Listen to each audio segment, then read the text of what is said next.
નમસ્તે વિદ્યાર્થી મિત્રો, ધોરણ 9 વિષય ગુજરાતી વ્યાકરણ એકમ 2 ધાતુ પ્રત્યય. એમાં આપણે વર્તમાન કાળ અને ભવિષ્યકાળ વિશે જોઈ ગયા હતા. હવે ભૂતકાળ વિશે આપણે જાણકારી મેળવવાની છે. ભૂતકાળ એટલે કે જ્યારે ક્રિયા પૂરી થઈ ગઈ હોય એવો નિર્દેશ કરે તેને ભૂતકાળ કહેવામાં આવે છે. જ્યારે ક્રિયા પૂરી થઈ ગઈ છે એવો નિર્દેશ થતો હોય તો તેને આપણે ભૂતકાળ કહીએ છીએ. એટલે કે બોલવાના સમય પહેલા જ ક્રિયા થઈ ગઈ હોય એને ભૂતકાળ કહેવાય છે. હવે આપણે અત્યારે બોલીએ છીએ કે મેં પુસ્તક વાંચ્યું, તો પુસ્તક વાંચી લીધું છે પછી આપણે બોલીએ છીએ. તો આ રીતે જે ભૂતકાળમાં થયેલી ક્રિયા હોય, જે વીતેલા સમયમાં થયેલી ક્રિયા હોય છે તેને આપણે ભૂતકાળ કહીએ છીએ. તો અહીંયા આપણે ભૂતકાળ વિશે માહિતી મેળવીએ એ પહેલાં આપણે સકર્મક ક્રિયાપદ અને અકર્મક ક્રિયાપદ વિશે માહિતી મેળવશું, કારણ કે ભૂતકાળમાં આપણને આ જાણવું જરૂરી છે. કેમ કે કર્મ અનુસાર ક્રિયાપદનો પ્રત્યય બદલતો હોય છે અને જે સર્વનામ છે, હું ને બદલે મેં, તું ને બદલે તે, તેને બદલે તેણે, આવી રીતે બદલતા હોય તો એ ભૂતકાળમાં સકર્મક અને અકર્મક ક્રિયાપદના કારણે બદલતા હોય છે. તો એની આપણે પહેલાં જાણકારી મેળવી લઈએ. તો અહીંયા ક્રિયાપદ આપણે આગળ જોયું હતું, એમાં આપણે વ્યાખ્યા જ જોઈ હતી, પરંતુ ક્રિયાપદમાં આવા પ્રકાર છે સકર્મક અને અકર્મક, એના વિશે આપણે જાણકારી મેળવી નહોતી. તો અહીંયા જોઈ લઈએ ટૂંકમાં કે ક્રિયાપદ જે છે એ તો આપણે જોયું હતું કે જે પદ દ્વારા ક્રિયાનો નિર્દેશ થતો હોય તેને ક્રિયાપદ કહેવાય છે. અત્યારે અહીંયા એક વાક્ય લખીએ છીએ.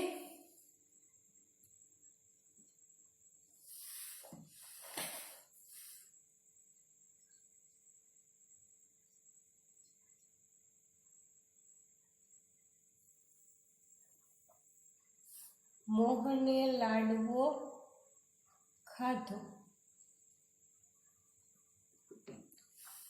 તો આ વાક્યની અંદર કર્તા, કર્મ અને ક્રિયાપદ ત્રણેય વસ્તુ છે. અહીંયા મોહન છે એ કર્તા છે, ખાધો એ ક્રિયાપદ છે અને લાડવો એનું કર્મ છે. તો અહીંયા કર્તા કોને કહેવાય કે જે ક્રિયાનો કરનાર છે એને આપણે કર્તા કહીએ છીએ. જે ક્રિયાનો કરનાર છે એને કર્તા કહીએ છીએ. અને કર્મ કોને કહીએ છીએ તો ક્રિયાની અસર જેના પર થાય છે તેને આપણે કર્મ કહીએ છીએ. બરાબર છે. અને ક્રિયાપદ એટલે તો આપણને ખ્યાલ છે કે જે પદ દ્વારા ક્રિયાનો નિર્દેશ થતો હોય.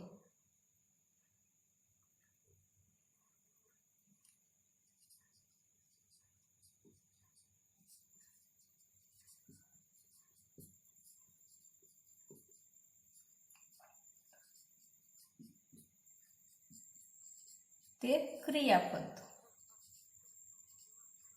તો અહીંયા આ વાક્યમાં કર્તા, કર્મ અને ક્રિયાપદ ત્રણેય વસ્તુ છે.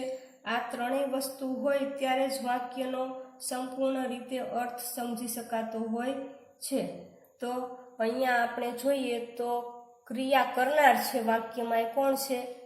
મોહન છે. તો એને કર્તા કહી શકાય. જે ક્રિયા કરનાર હોય એને કર્તા કહેવાય. અને જે પદ ક્રિયાનો નિર્દેશ કરે છે તેને ક્રિયાપદ કહેવાય. ખાવું એ એક ક્રિયા છે. આપણે જોયું હતું કે ક્રિયાપદમાં ધાતુ હોય છે અને એને પ્રત્યય લાગે છે. ખાવું, ખા એ ધાતુ છે, ખાવું એ સામાન્ય રૂપ છે. એટલે ખા એ ધાતુને ધ પ્રત્યય લાગેલ છે, એ ક્રિયાપદ છે. આપણે આગળ જોયું હતું, એના વિશે ધાતુ વિશે વાત થઈ ગઈ હતી. તો અહીંયા ક્રિયાનો નિર્દેશ થાય છે એટલે એ ક્રિયાપદ છે. અને કર્મ કોને કહેવાય છે? તો કે ક્રિયાની અસર જેના પર થાય તે કર્મ. હવે આ ક્રિયા છે ખાવું, એની અસર અહીંયા લાડવા ઉપર થાય છે. આપણે એને ખાઈએ છીએ તો એમાં ફેરફાર થાય છે. લાડવો અડધો વધે, પૂરો થઈ જાય. તો આ રીતે જે ક્રિયા કરીએ અને જે પરિવર્તન દેખાય તો એને કર્મ કહેવાય છે. તો ક્રિયાની અસર કર્મ ઉપર થાય છે. ક્રિયાપદના 6 પ્રકાર છે: સકર્મક ક્રિયાપદ, અકર્મક ક્રિયાપદ, દ્વિકર્મક ક્રિયાપદ, સહાયકારક ક્રિયાપદ, ભાવકર્તક ક્રિયાપદ અને સંયુક્ત ક્રિયાપદ.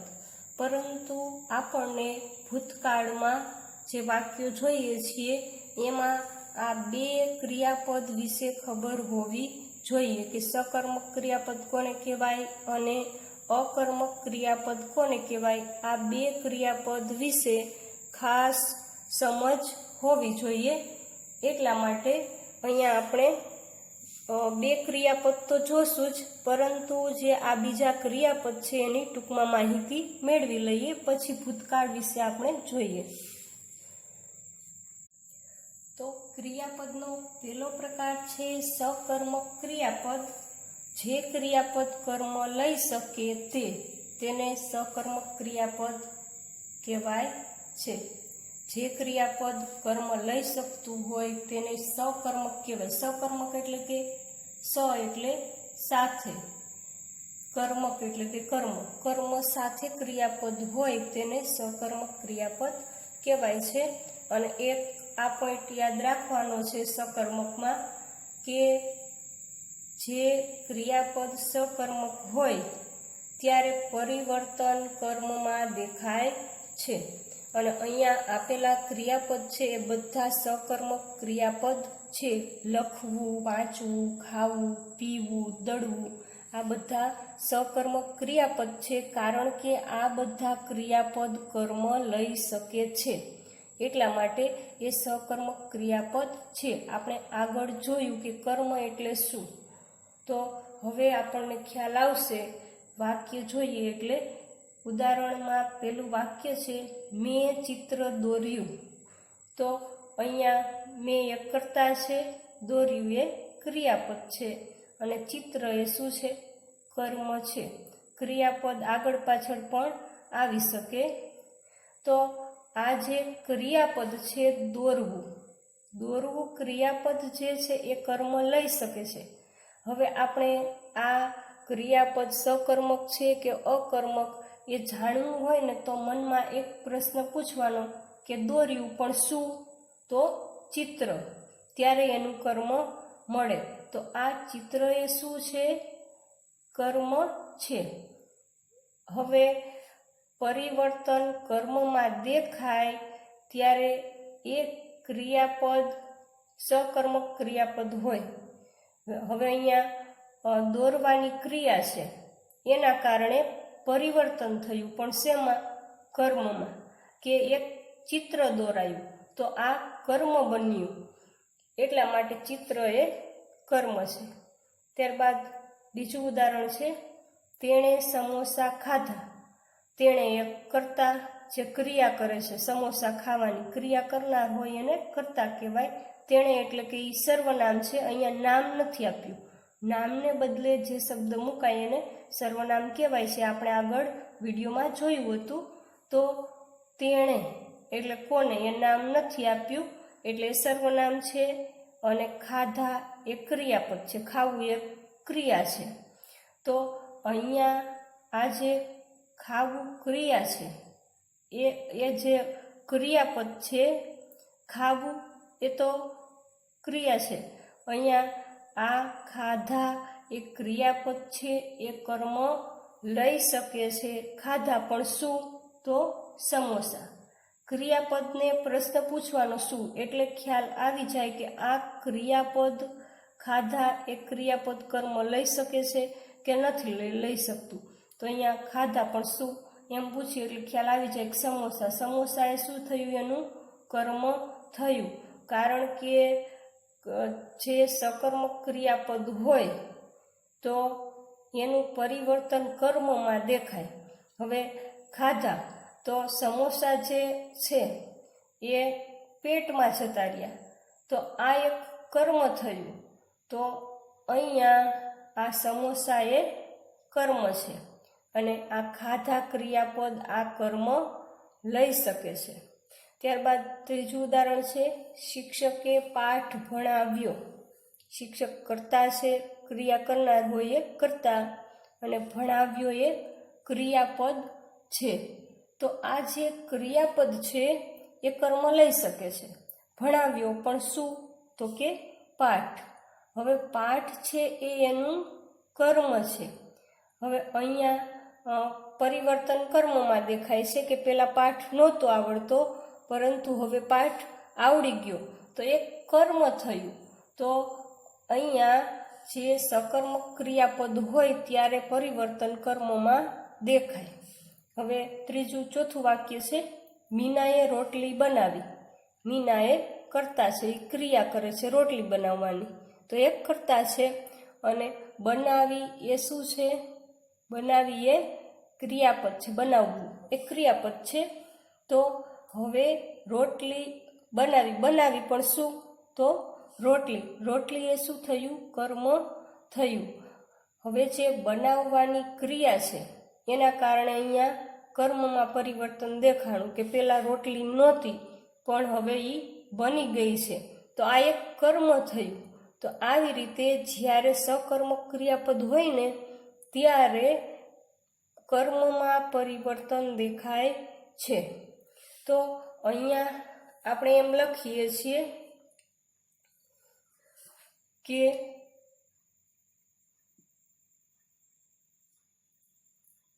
હું લખીશ.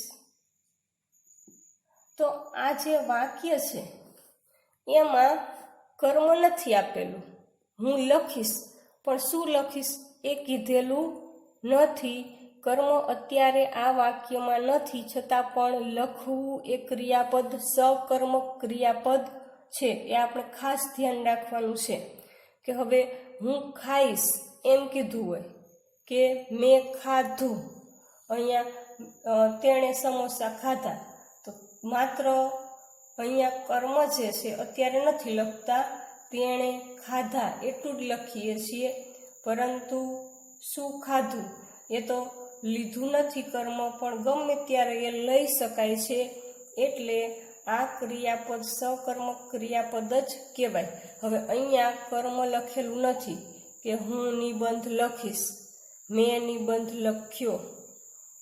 તો અહીંયા કર્મ લીધેલું નથી નિબંધ, પરંતુ લખવું ક્રિયાપદ એ સકર્મક ક્રિયાપદ કહેવાય છે. એ ગમે ત્યારે કર્મ લઈ શકે છે. ત્યારબાદ બીજો પ્રકાર છે અકર્મક ક્રિયાપદ. જે ક્રિયાપદ કર્મ ન લઈ શકે તેને અકર્મક ક્રિયાપદ કહેવાય છે. હવે સકર્મક જોયું ત્યારે શું થતું હતું? સકર્મક ક્રિયાપદમાં કે પરિવર્તન કર્મમાં દેખાતું હતું, પરંતુ હવે અકર્મક ક્રિયાપદમાં પરિવર્તન કર્તામાં દેખાય છે. તો અહીંયા ક્યાં ક્યાં અકર્મક ક્રિયાપદ છે જોઈ લઈએ. ચાલવું, દોડવું, બેસવું, સૂવું, જાગવું, ઉઠવું, આ બધા જે છે એ અકર્મક ક્રિયાપદ છે. એ કોઈ પણ સમયે કર્મ લઈ શકતા નથી, એટલે અકર્મક ક્રિયાપદ છે અને એનું પરિવર્તન કર્તામાં દેખાય છે. તો અહીંયા જોઈએ કે ઉદાહરણ છે, મીના અમદાવાદ પહોંચી. તો હવે આપણને એમ થાય કે આ મીના જે છે એ ક્રિયા કરનાર છે, કરતા, બરાબર. પહોંચવું એ એક ક્રિયા થઈ, એ ક્રિયાપદ છે, ક્રિયા પ્લસ પદ એટલે એ ક્રિયાપદ છે. તો હવે આપણને એમ થાય કે અમદાવાદ એ તો કર્મ છે, પરંતુ એ કર્મ કહેવાય નહીં, એ તો સ્થળનું નામ છે. એટલા માટે આ પહોંચવું જે ક્રિયાપદ છે એ ક્યારેય કર્મ લઈ શકતું નથી, એ સ્થળ છે. તો મીના પહોંચી એમ કહી શકીએ, તે પહોંચી. તો આ રીતે આપણે કહી શકીએ તે અમદાવાદ પહોંચી, મુંબઈ પહોંચી, શાળાએ પહોંચી. તો આ બધા તો સ્થળ છે. એટલા માટે પહોંચવું એ ક્રિયાપદ કર્મ લઈ શકતું નથી. અહીંયા જે પરિવર્તન કર્મમાં દેખાતું હતું, સકર્મકમાં ક્રિયાપદ જે છે એના લીધે પરિવર્તન કર્મમાં દેખાતું હતું, પરંતુ અહીં અકર્મકમાં અકર્મક ક્રિયાપદ હોય ત્યારે પરિવર્તન કર્તામાં દેખાય. કે પહોંચવું એ અકર્મક ક્રિયાપદ છે, તો પરિવર્તન કર્તામાં દેખાણું કે મીના અમદાવાદ નહોતી પરંતુ અમદાવાદ પહોંચી. તો પેલા ઘરે હતી ને પછી અમદાવાદ પહોંચી. તો આ રીતે પરિવર્તન કર્તામાં થયું. ત્યારબાદ બીજું વાક્ય છે, તે સવારે ચાલ્યો. તો હવે તે એ કર્તા છે, ક્રિયા કરનાર, જે ચાલવાની ક્રિયા કરે છે એટલે એ કર્તા છે. ચાલ્યો એ ક્રિયાપદ છે, પરંતુ અકર્મક ક્રિયાપદ છે. અહીંયા સવારે કર્મ નથી, કારણ કે સવાર એ તો એક સમય થઈ ગયો એટલે એને કર્મ ન કહેવાય. પરિવર્તન કર્મમાં નથી દેખાતું. ચાલ્યો પણ શું, તો એનો ઉત્તર નથી મળતો. જ્યારે અહીંયા સકર્મકમાં ઉત્તર મળતો હતો કે મેં લખ્યો, પરંતુ શું લખ્યો, તો નિબંધ. મેં ખાધું, તો શું ખાધું, સમોસા. શિક્ષકે ભણાવ્યો, પણ શું ભણાવ્યો, પાઠ. મીનાએ બનાવી, પણ શું બનાવી, રોટલી. પરંતુ અહીંયા શુંનો જવાબ મળતો નથી. અકર્મક ક્રિયાપદને જ્યારે શુંનો પ્રશ્ન પૂછીએ ત્યારે એનો જવાબ મળતો નથી. ચાલ્યો તો પણ શું ચાલ્યું, તો કંઈ જવાબ મળે નહીં. ચાલ્યો તો સવારે ચાલ્યો એમ કહી શકાય. સવારે ચાલ્યો એ તો એક સમય થઈ ગયો એટલે એક કર્મ કહી શકાય નહીં. અકર્મક ક્રિયાપદના લીધે કર્તામાં પરિવર્તન દેખાય છે. સકર્મક ક્રિયાપદના લીધે કર્મમાં પરિવર્તન દેખાતું હતું, પરંતુ અહીંયા અકર્મકના લીધે કર્તામાં પરિવર્તન દેખાય. કે કર્તા જે છે એ ચાલવાની ક્રિયા કરતો હતો, તો એ એક જગ્યાએથી બીજી જગ્યાએ પહોંચી ગયો હશે એટલે પરિવર્તન દેખાણ. ત્યારબાદ ત્રીજું વાક્ય છે, હું નીચે બેઠો. હવે હું જે છે એ બેસવાની ક્રિયા કરે છે એટલે કર્તા છે. બેઠો એ એક ક્રિયા છે, ક્રિયાપદ, ક્રિયા પ્લસ પદ, તો એક ક્રિયાપદ છે. હવે નીચે એ તો એક સ્થાન થયું, નીચે ઉપર, તો એ કર્મ કહેવાય નહીં. તો અહીંયા બેઠો પણ શું બેઠો, તો એ કર્મનો જવાબ મળતો નથી. તો આ રીતે નીચે એ તો એક સ્થાન થયું એટલે બેઠો એ અકર્મક ક્રિયાપદ છે. કર્તામાં પરિવર્તન દેખાય છે કે પેલા ઊભો હતો અને પછી એ બેઠો, તો આ કર્તામાં પરિવર્તન દેખાય એટલે એ અકર્મક ક્રિયાપદ છે. ત્યારબાદ ચોથું વાક્ય છે, તે મોટેથી હસ્યો. તે હસવાની ક્રિયા કરે છે તો એ કર્તા છે, અને હસ્યો એ ક્રિયાપદ છે. પરંતુ કેવી રીતે હસ્યો, તો મોટેથી. તો આ કર્મ નથી, કર્તા કર્મ ક્રિયાપદ દર વખતે એમ જ ન આવે. તો અહીંયા આ કર્મ નથી, પરંતુ એક રીત છે કે હસ્યો, પણ કેવી રીતે, તો મોટેથી. તો આ રીતે અહીંયા હસ્યો એ અકર્મક ક્રિયાપદ છે. હસ્યો પણ શું હસ્યો, તો એનો જવાબ મળતો નથી. આપણે કીધું કે લખ્યો, તો કે નિબંધ, તો એમ કર્મ થયું એટલે પરિવર્તન કર્મમાં દેખાણું, પરંતુ અહીંયા કર્મ દેખાતું નથી. હસ્યો તો તે હસ્યો, તો કર્તામાં પરિવર્તન દેખાણું. પહેલાં હસતો નહોતો અને પછી હસ્યો, તો આ રીતે કર્તામાં પરિવર્તન દેખાય. તો આ 2 પોઈન્ટ યાદ રાખવાના કે સકર્મક ક્રિયાપદના લીધે કર્મમાં પરિવર્તન દેખાય અને અકર્મક ક્રિયાપદના લીધે કર્તામાં પરિવર્તન દેખાય. અને એક બીજી વસ્તુ યાદ રાખવાની કે સકર્મક ક્રિયાપદ હોય તો એમાં શું એમ પ્રશ્ન પૂછીએ તો એનો જવાબ મળે. દોર્યું પણ શું? ચિત્ર. ખાધા પણ શું? સમોસા. આ રીતે કર્મમાં ફેરફાર દેખાય. કે બનાવી પણ શું? રોટલી. તો એ એક કામ કરેલું દેખાય છે. તો પાઠ સમજ્યા તો એ પણ એક કર્મ થયું. આ રીતે કર્મમાં પરિવર્તન દેખાય અને અહીંયા અકર્મકમાં ક્રિયાપદ કર્તામાં પરિવર્તન દેખાડે છે. અહીંયા જે આ વાક્ય છે તો આપણે આ તો ભવિષ્યનું વાક્ય થયું. જે ભૂતકાળનું લખીએ તો એમ લખી શકાય, મેં લખ્યો. તો અહીંયા આ વાક્યમાં કર્મ આપેલું નથી. મેં નિબંધ લખ્યો એમ કર્મ આપેલું નથી, છતાં પણ લખ્યો એ ક્રિયાપદ છે. એ કર્મ ગમે ત્યારે લઈ શકે છે. તો આવી રીતે સકર્મક ક્રિયાપદ આ બધા છે. લખવું, વાંચવું, ખાવું, પીવું, દળવું, દોરવું. ત્યારબાદ અકર્મક ક્રિયાપદ છે. ચાલવું, દોડવું, બેસવું, સૂવું. આ ક્યારેય કર્મ લઈ શકતા નથી. બરાબર છે. આપણે ભૂતકાળમાં સકર્મક અને અકર્મક ક્રિયાપદ ખાસ યાદ રાખવાના છે. પરંતુ અહીંયા બીજા જે ક્રિયાપદના પ્રકાર છે એની ટૂંકમાં માહિતી મેળવી લઈએ. કે દ્વિકર્મક ક્રિયાપદ.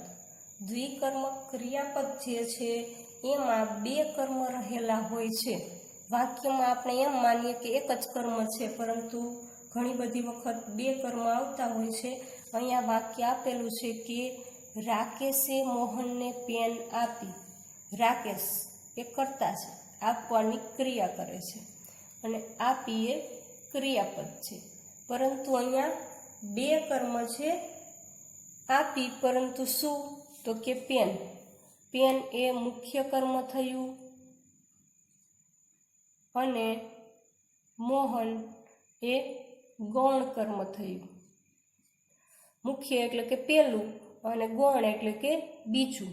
હવે આપણને એ કઈ રીતે શોધવું કે મુખ્ય કર્મ કયું છે અને ગૌણ કર્મ એટલે કે બીજું કર્મ કયું છે? તો આપણે મનમાં પ્રશ્ન પૂછવાનો કે આપી પરંતુ શું? શુંનો જવાબ મળે ને એ મુખ્ય કર્મ હોય છે. અને જ્યારે આપી પરંતુ કોને, કોનેનો જવાબ મળે ત્યારે એ ગૌણ કર્મ હોય છે, એટલે કે બીજું કર્મ હોય છે. એટલે કે મોટા ભાગે જે બીજું કર્મ આવતું હોય છે એ વ્યક્તિ આવતું હોય છે, વ્યક્તિનું નામ આવતું હોય છે.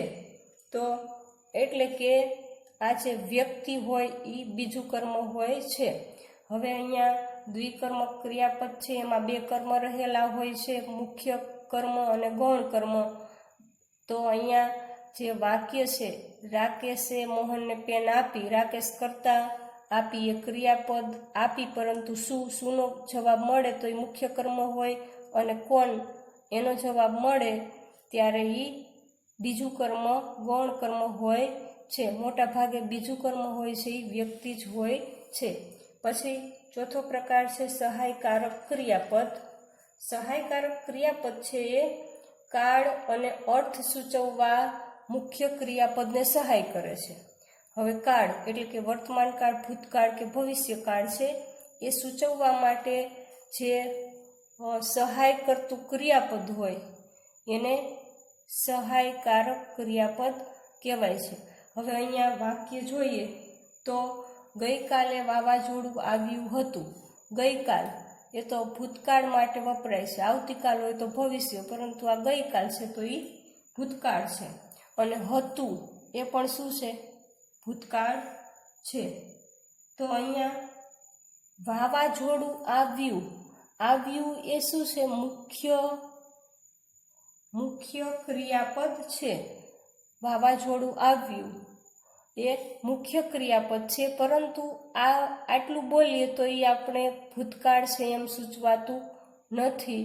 વાવાઝોડું આવ્યું એટલું બોલીએ ત્યારે ભૂતકાળ સૂચવાઈ જતો નથી, પરંતુ આ જે બીજું ક્રિયાપદ છે સહાયકારક ક્રિયાપદ એ સૂચવવામાં સહાય કરે છે કે ગઈકાલ જે છે એ ભૂતકાળ માટે વપરાય છે અને હતું એ પણ ભૂતકાળ માટે જ વપરાય છે. અહીંયા આવ્યું ય જે છે એ ભૂતકાળનો છે ખ્યાલ આવી જાય છે, પરંતુ છતાં પણ આ જે સહાયકારક છે એ મુખ્ય ક્રિયાપદને આ કયો કાળ છે એ સૂચવવા માટે સહાય કરતું હોય છે, તો એને સહાયકારક ક્રિયાપદ કહેવાય છે.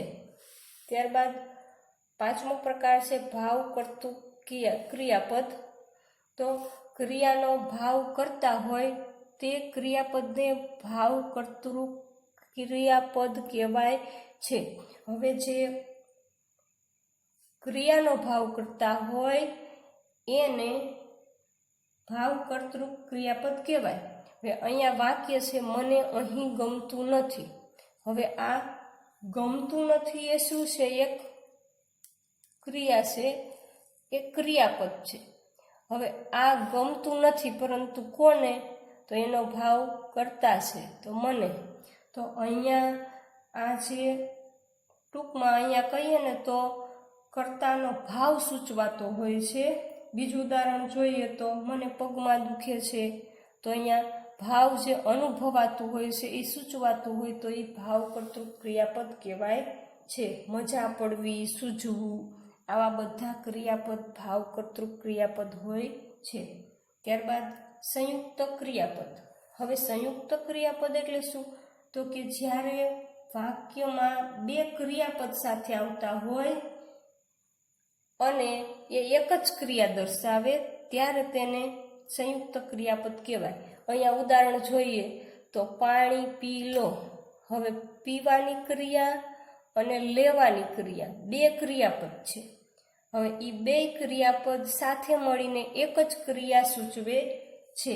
જો અલગ અલગ રીતે લખીએ કે પીવું અને લેવું તો બેનો અલગ અર્થ થાય, પરંતુ જ્યારે બે સાથે મળીને આવે ત્યારે અલગ અર્થ સૂચવે છે કે પાણી પી લો, એક જ ક્રિયા દર્શાવે છે.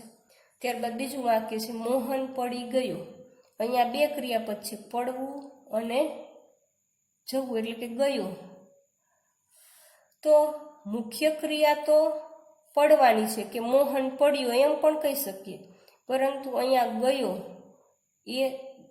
એટલે કે જવાની ક્રિયા પણ એ રીતે દર્શાવીએ તો એનો અલગ અર્થ થતો હોય, પરંતુ જ્યારે આ બે ક્રિયાપદ સાથે આવે ત્યારે એ અલગ અર્થ સૂચવે છે, એક જ ક્રિયા દર્શાવે છે. મોહન પડી ગયો, પડી એ મુખ્ય ક્રિયાપદ છે અને ગયો એ ગૌણ ક્રિયાપદ છે.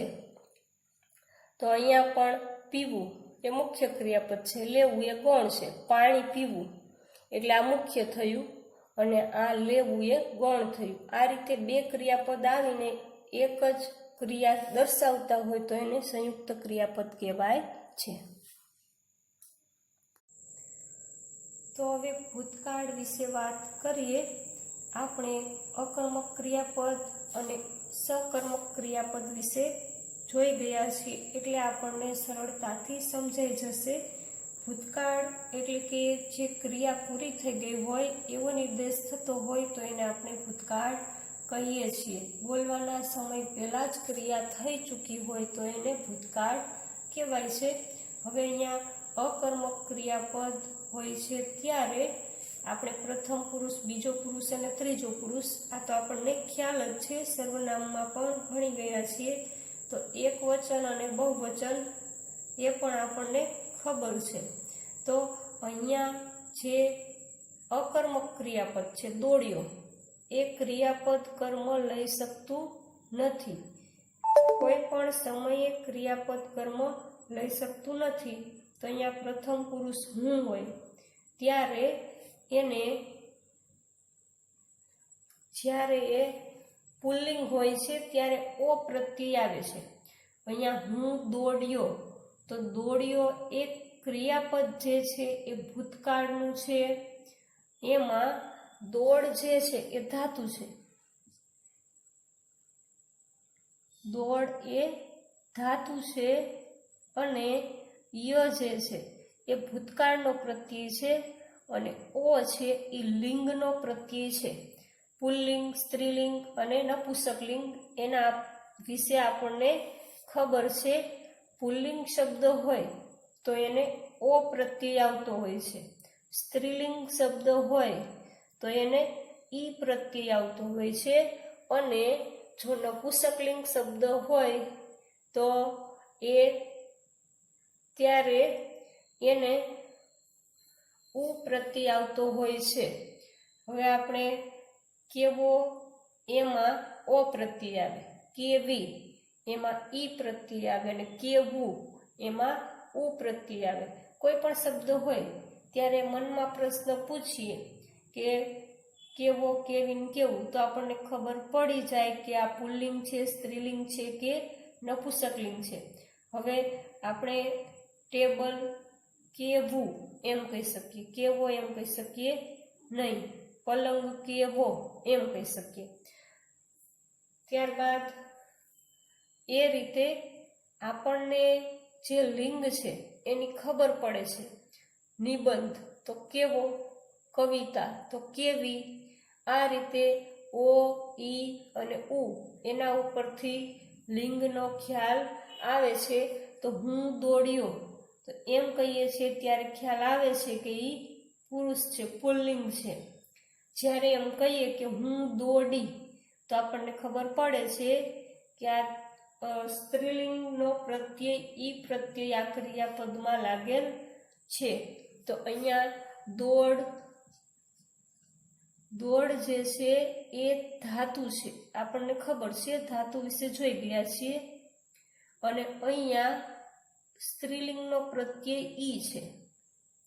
તો અહીંયા મોટા ભાગે ભૂતકાળમાં ય પ્રત્યય જ હોય છે. ય પ્રત્યય જે છે એ કાળનો પ્રત્યય છે. અહીંયા પુલ્લિંગમાં ય પ્રત્યય લાગેલો છે. દોડ પ્લસ ય પ્લસ ઓ, દોડ્યો. તો ય જે છે એ કાળનો પ્રત્યય છે, ભૂતકાળનો. પરંતુ અહીંયા જે સ્ત્રીલિંગ હોય છે ત્યારે યનો લોપ થાય છે, કારણ કે ઈ પ્રત્યયના કારણે. ઈ પ્રત્યય જે સ્ત્રીલિંગનો આવે છે ત્યારે યનો લોપ થાય છે, પરંતુ આપણને ખ્યાલ આવી જાય છે કે આ ક્રિયાપદ ભૂતકાળનું છે. હું દોડું છું એમ હોય તો એ વર્તમાન કાળ હોય, હું દોડીશ તો એ ભવિષ્યકાળ હોય, પરંતુ હું દોડી તો આ ભૂતકાળનું છે, એ આપણને ખ્યાલ આવી જાય છે.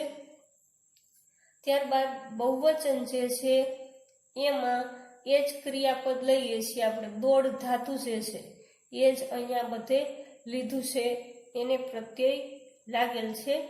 અમે દોડ્યા તો દોડ એ ધાતુ છે અને એને ય ભૂતકાળનો પ્રત્યય લાગેલ છે અને આ પ્રત્યય જે છે એ લિંગનો પ્રત્યય છે. તો બહુવચન છે એટલે એને આ પ્રત્યય લાગે છે. ત્યારબાદ સ્ત્રી હોય, બહુવચન હોય, એકથી વધારે સ્ત્રી હોય તો એને પણ એમ કહી શકાય કે અમે દોડ્યા. અહીંયા પુલ્લિંગમાં અનુસ્વાર આવતો નથી આ ઉપર, પરંતુ સ્ત્રીલિંગમાં દોડ પ્લસ ય પ્લસ આ ઉપર અનુસ્વાર આવે છે. ત્યારબાદ મિશ્ર હોય, સ્ત્રી અને પુરુષ બંને હોય તો એ બહુવચન છે, તો એને પણ અમે દોડ્યા એમ કહી શકાય. ત્યારબાદ બીજો પુરુષ છે તું. જો પુલ્લિંગ હોય તો આપણે એમ કહીએ તું દોડ્યો, તો આ રીતે એમાં ય કાળનો પ્રત્યય, ઓ લિંગનો પ્રત્યય લાગે છે. ત્યારબાદ સ્ત્રી હોય તો તું દોડી, એ રીતે અહીંયા લિંગનો પ્રત્યય ઈ લાગે છે. બહુવચનમાં તમે દોડ્યા તો અહીંયા જે પુલ્લિંગ છે એટલે આ પ્રત્યય. સ્ત્રીલિંગ હોય તો એમાં પણ આ પ્રત્યય આવે છે અને બધે ય જે છે એ કાળનો પ્રત્યય છે. તો અહીંયા તમે દોડ્યા એમ કહી શકાય. મિશ્ર હોય તો પણ એમ જ કહી શકાય છે. ત્રીજો પુરુષ એમાં તે દોડ્યો પુલ્લિંગ માટે. સ્ત્રીલિંગ માટે તે દોડી, અને એમાં નપુંસકલિંગ હોય તો તે દોડ્યું. હવે અહીંયા નપુંસકલિંગ આવતું નથી, પરંતુ બાળક હોય તો એને આપણે કહીએ કે તે દોડ્યું. તો અહીંયા દોડ એ ધાતુ છે, ય કાળનો પ્રત્યય છે, અને ઉ જે છે એ લિંગનો પ્રત્યય છે. ઉ છે એ લિંગનો પ્રત્યય છે, નપુંસકલિંગ છે. ત્યારબાદ ત્રીજો પુરુષ બહુવચનમાં તેઓ દોડ્યા, પુલ્લિંગ. અને સ્ત્રીલિંગ હોય તો તેને પણ આપણે કહીએ તેઓ દોડ્યા. આ ઉપર અનુસ્વાર આવે છે. અને મિશ્ર હોય તો પણ તેઓ દોડ્યા એ રીતે કહી શકાય છે. હવે આપણે જોઈએ સકર્મક ધાતુ. સકર્મક ધાતુ હોય છે, સકર્મક ક્રિયાપદ હોય છે, ત્યારે અહીંયા આપણે જોઈ શકીએ છીએ પ્રથમ પુરુષ હું હતું તો એના બદલે મેં આવે છે. બીજો પુરુષ તું છે એના બદલે તે આવે છે. ત્રીજો પુરુષ તે છે એના બદલે તેણે આવે છે. તો આટલો ફેરફાર થાય છે. હવે આ લખ્યો ક્રિયાપદ જે છે એ કર્મ લઈ શકે છે, સકર્મક ક્રિયાપદ છે. અહીંયા કર્મ આપેલું નથી, પરંતુ આ ક્રિયાપદ ગમે ત્યારે કર્મ લઈ શકે છે.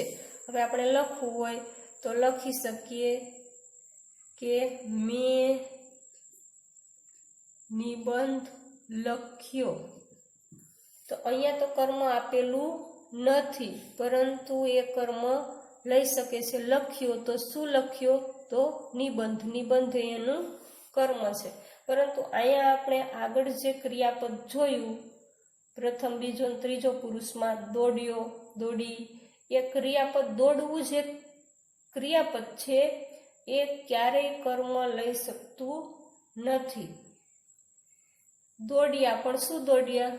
તો કંઈ જવાબ મળતો નથી. સવારે દોડ્યા એમ જવાબ મળે તો એ તો સમય છે. ત્યારબાદ એમ કહીએ કે મેદાનમાં દોડ્યા, તો મેદાન એ તો સ્થળ છે. એટલે અહીંયા રીત, સ્થળ કે સમય મળી જાય. ઝડપથી દોડ્યા તો એ તો એક રીત થઈ. કેવી રીતે દોડ્યા? તો ઝડપથી, એક રીત થઈ. તો અહીંયા અકર્મક ક્રિયાપદ હોય એમાં સમય, સ્થળ અને રીત આવે, પણ ક્યારેય કર્મ આવતું નથી. શુંનો જવાબ મળે ત્યારે કર્મ આવે. દોડ્યા પણ શું? તો એ જવાબ મળતો નથી. પરંતુ અહીંયા જે લખ્યો ક્રિયાપદ છે તો લખ્યો, પરંતુ શું? તો નિબંધ. લખી તો શું? કવિતા. આ રીતે જવાબ મળે છે. તો એ ક્રિયાપદ છે એ સકર્મક ક્રિયાપદ છે.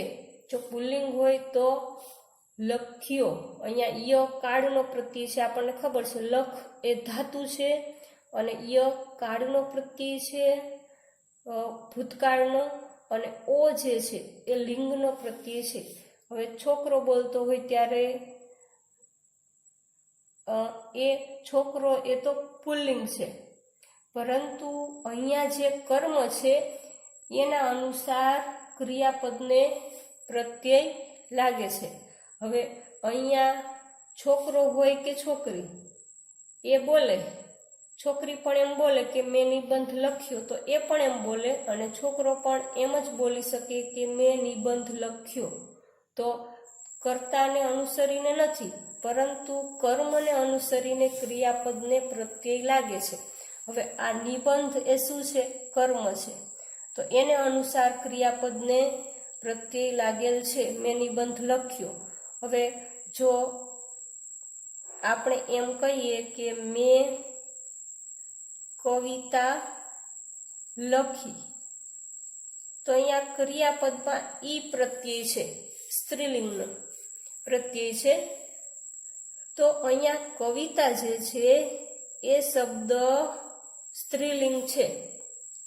આપણે આગળ શીખી ગયા છીએ આ શબ્દ પુલ્લિંગ છે, સ્ત્રીલિંગ છે કે નપુંસકલિંગ છે.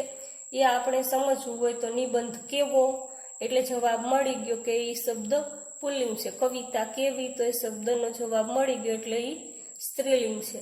હવે આપણે એમ કહીએ કે મેં નાટક લખ્યું,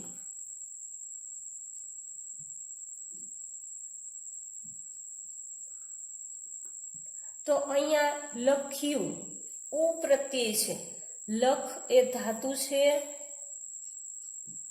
પ્લસ ય એ કાળનો પ્રત્યય છે અને ઉ છે એ લિંગનો પ્રત્યય છે। તો આ નપુંસકલિંગ છે, નાટક શબ્દ છે એ નપુંસકલિંગ છે, એના આધારે ક્રિયાપદને પ્રત્યય લાગે છે। હવે આપણને ખબર પડી ગઈ, એટલે આ રીતે જ બધામાં પ્રત્યય લાગેલ છે। ત્યારબાદ બહુવચન હોય તો એમાં પણ અમે લખ્યો જ્યારે પુલ્લિંગ હોય, અને જ્યારે સ્ત્રીલિંગ હોય તો અમે લખી, અને નપુંસકલિંગ હોય તો અમે લખ્યું, એ રીતે આવે છે। બીજા પુરુષમાં તે લખ્યો, તે લખી, તે લખ્યું, આ રીતે આવે છે। અહીંયા તું ને બદલે તે આવે છે, કારણ કે સકર્મક ધાતુ છે। હવે નિબંધ હોય તો આપણે જે એમ ન કહી શકીએ કે તે લખ્યો, તે નિબંધ લખ્યો, એ રીતે જ આપણે કહી શકીએ છીએ। તે કવિતા લખી, તે નાટક લખ્યું, આ રીતે આપણે ક્રિયાપદને પ્રત્યય કર્મ અનુસાર જ લાગે છે। ત્યારબાદ બીજો પુરુષ બહુવચન છે, તમે લખ્યો, તમે લખી, તમે લખ્યું, એ પ્રમાણે અહીંયા જે આપણે જોયું કે હું ને બદલે મેં આવે છે, તું ને બદલે તે આવે છે, તેને બદલે તેણે આવે છે। અહીંયા આપણે એમ ન કહી શકીએ હું નિબંધ લખ્યો, એમ કહી શકાશે નહીં, કારણ કે કર્મ છે, સકર્મક ક્રિયાપદ હોય ત્યારે હું ને બદલે મેં આવે। અહીંયા જે સકર્મક ક્રિયાપદ છે એટલે તું ને બદલે તે આવે। અહીંયા એમ કહી શકાશે નહીં કે તું લખ્યો, તું નિબંધ લખ્યો, તું કવિતા લખી, એમ કહી શકાશે નહીં। તે નિબંધ લખ્યો, તે કવિતા લખી, તે નાટક લખ્યું, એ પ્રમાણે જ કહી શકાશે। એટલે એ સકર્મક ધાતુ હોય ત્યારે તું ને બદલે તે આવે છે। અને ત્રીજો પુરુષ તેને બદલે તેણે આવે છે। તેણે નિબંધ લખ્યો, તેણે કવિતા લખી, તેણે નાટક લખ્યું। હવે એમ ન કહી શકીએ કે તે નિબંધ લખ્યો તો બીજો પુરુષ આવી જાય, એ આપણને ખબર છે। હવે તેણે કહીએ એટલે ખ્યાલ આવી જાય કે એ ત્રીજો પુરુષ છે, સકર્મક ક્રિયાપદ હોય ત્યારે। ત્રીજો પુરુષમાં જ્યારે બહુવચનમાં તેઓએ નિબંધ લખ્યો, તેઓએ કવિતા લખી, તેઓએ નાટક લખ્યું, એ પ્રમાણે અહીંયા પ્રત્યય લાગે છે। તો આ રીતે આપણે જોયું કે ભૂતકાળમાં લિંગ અને વચનના પ્રત્યય લાગતા હોય છે। લિંગ એટલે કે પુલ્લિંગ હોય ત્યારે એ પ્રત્યય એ રીતનો પ્રત્યય આવતો હોય છે, પુલ્લિંગનો ઓ, અને સ્ત્રીલિંગ હોય ત્યારે સ્ત્રીલિંગનો પ્રત્યય ઈ આવતો હોય છે, નપુંસકલિંગ હોય તો એ રીતનો પ્રત્યય ઉ આવે છે। આ રીતે એ લિંગ અનુસારનો પ્રત્યય લાગતો હોય છે, અને વચન અનુસાર પ્રત્યય લાગે છે। હવે એક વચન હોય તો ઓ પ્રત્યય, અને બહુવચન હોય તો આ પ્રત્યય, આ રીતે વચન અનુસાર પ્રત્યય લાગતા હોય છે। તો ભૂતકાળમાં લિંગ વચન અનુસાર પ્રત્યય લાગે છે, અને ભૂતકાળમાં ય જે છે એ કાળનો પ્રત્યય છે।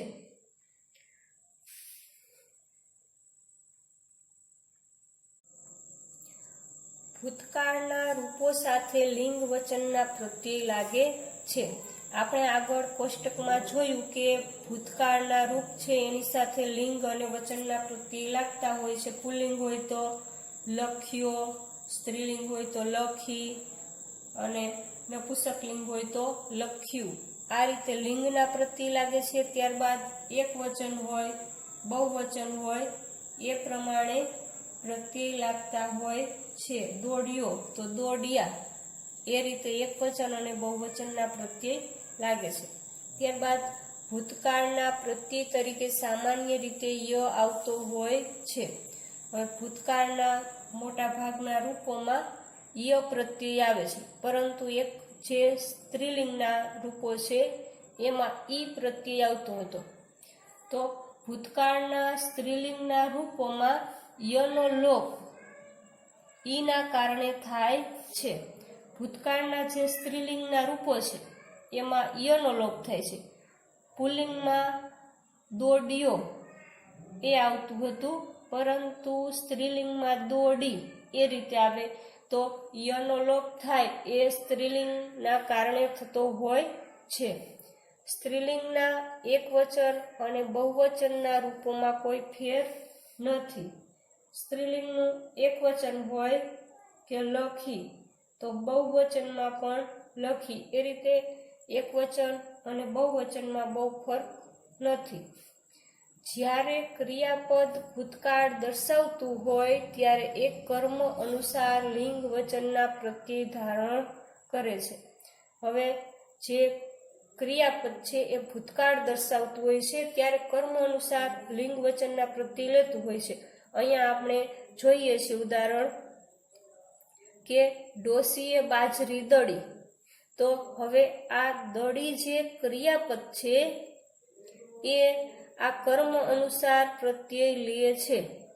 બાજરી એ શબ્દ જે છે એ સ્ત્રીલિંગ છે. બાજરી કેવી એમ પૂછી શકાય છે. તો આ સ્ત્રીલિંગ છે એટલે ક્રિયાપદને ઈ પ્રત્યય આવેલ છે. ત્યારબાદ આપણે એમ બોલીએ કે ડોશીએ ઘઉં દળ્યા.